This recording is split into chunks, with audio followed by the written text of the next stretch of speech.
Olá, eu sou Simone Lourenço e sejam bem-vindos à primeira aula da terceira jornada do Alfabetiza Já.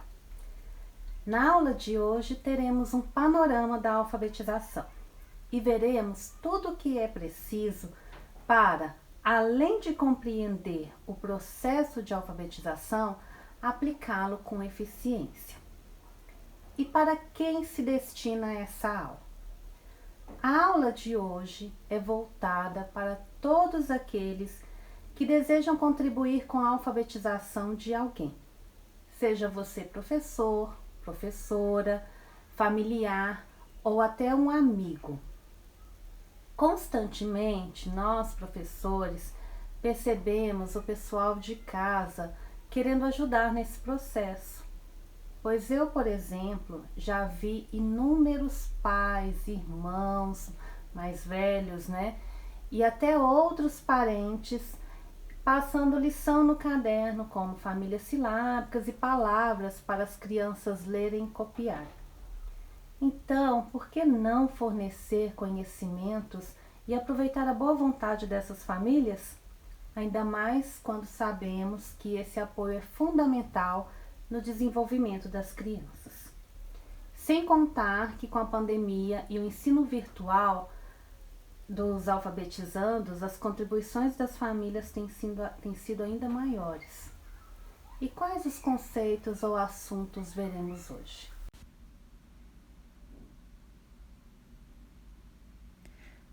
O que saber antes da alfabetização? Nesse item, vamos falar tudo o que precisa saber antes do ensino da leitura e da escrita. Quais são os pré-requisitos para a alfabetização? Como, por exemplo, a consciência fonológica. E também vou falar sobre as hipóteses sobre a escrita. O que fazer antes de iniciar a alfabetização? Falaremos nesse item sobre sondagem. Iniciando a alfabetização, quais são as facetas da alfabetização que devemos considerar ao planejar a alfabetização e que metodologias ou práticas pensar para cada uma delas? E, por fim, o processo de alfabetizar.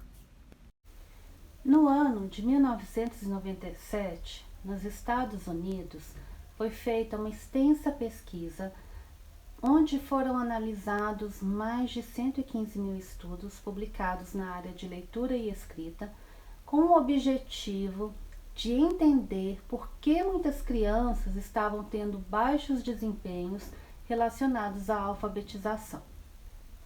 Da análise desses estudos, foram levantados alguns itens importantes para a aquisição da leitura e da escrita.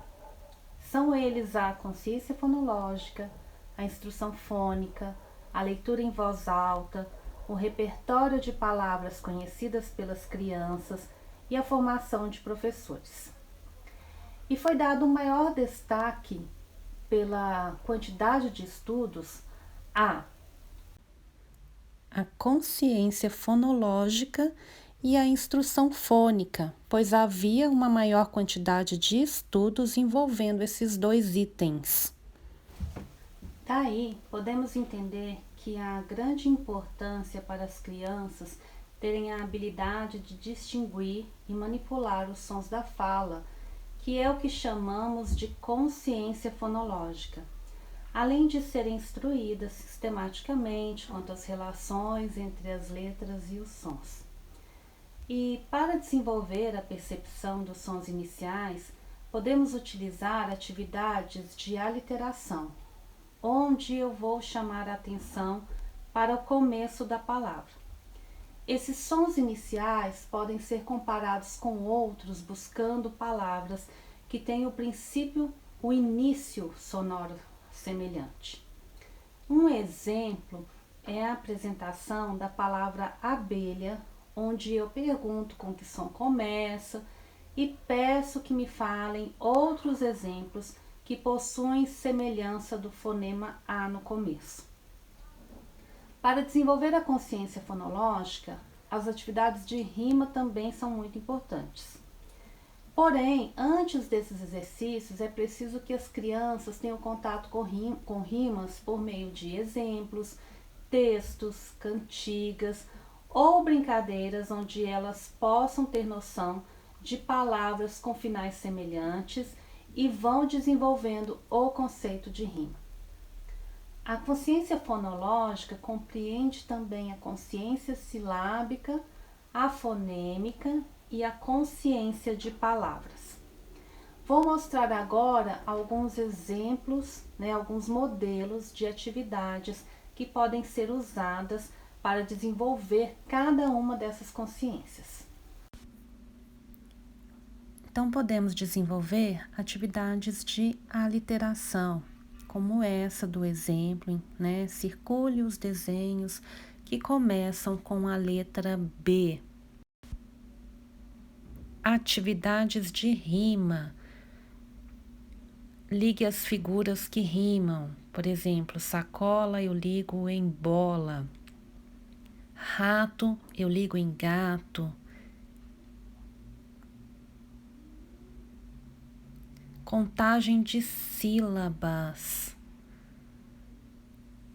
Aqui, limão, um prendedor para cada sílaba. O li e o mão. Então, eu posso perguntar onde está o li, onde está o mão, trabalhando a localização da sílaba também.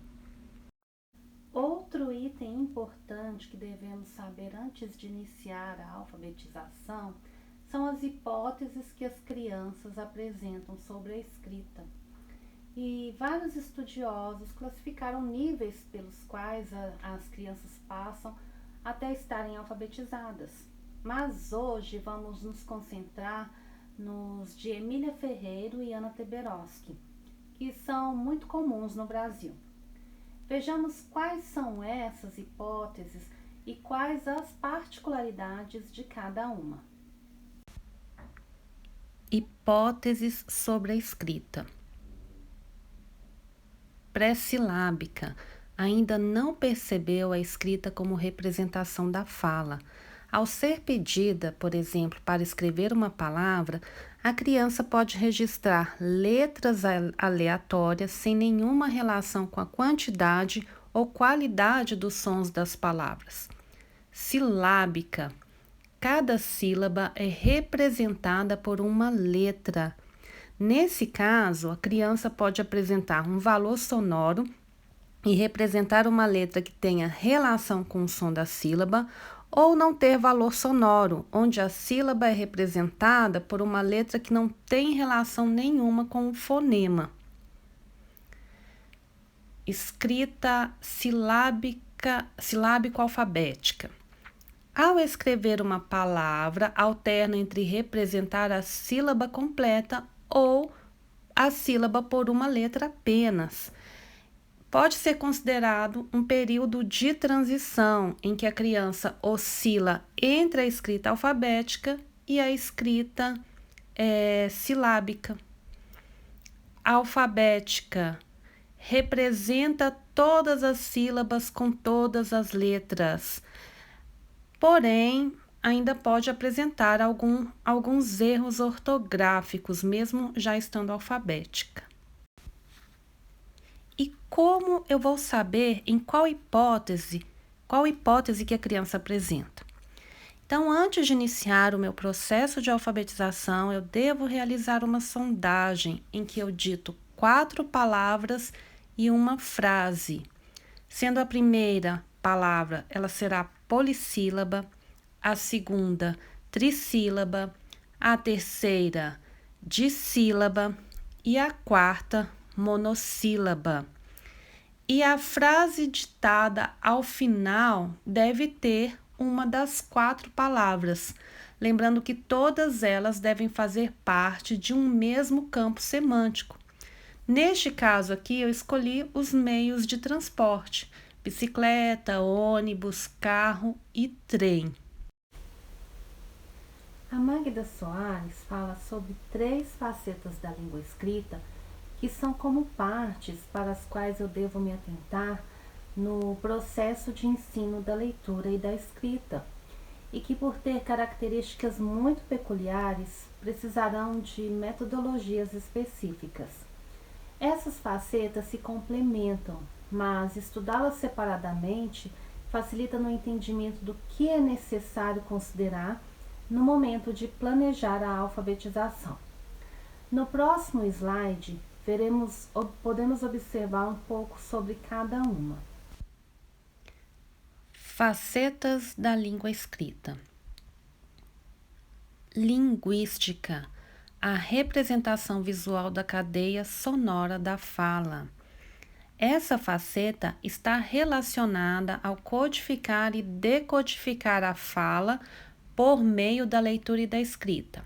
Interativa, a língua escrita como veículo de interação entre as pessoas, de expressão e de compreensão de mensagens.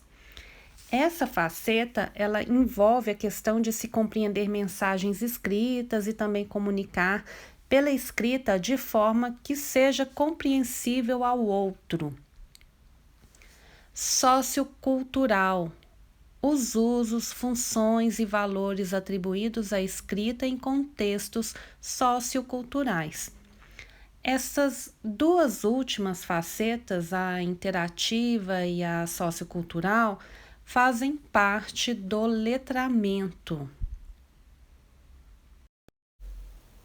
Sabendo dessas facetas da língua escrita e compreendendo a diferença entre elas, verificamos que em nosso planejamento devemos ter metodologias próprias tanto para o ensino do sistema alfabético, em que demonstramos as relações entre as letras e os sons, quanto eu devo ter práticas que envolvam a disponibilização de textos aos educandos e o desenvolvimento da compreensão e dos usos sociais destes.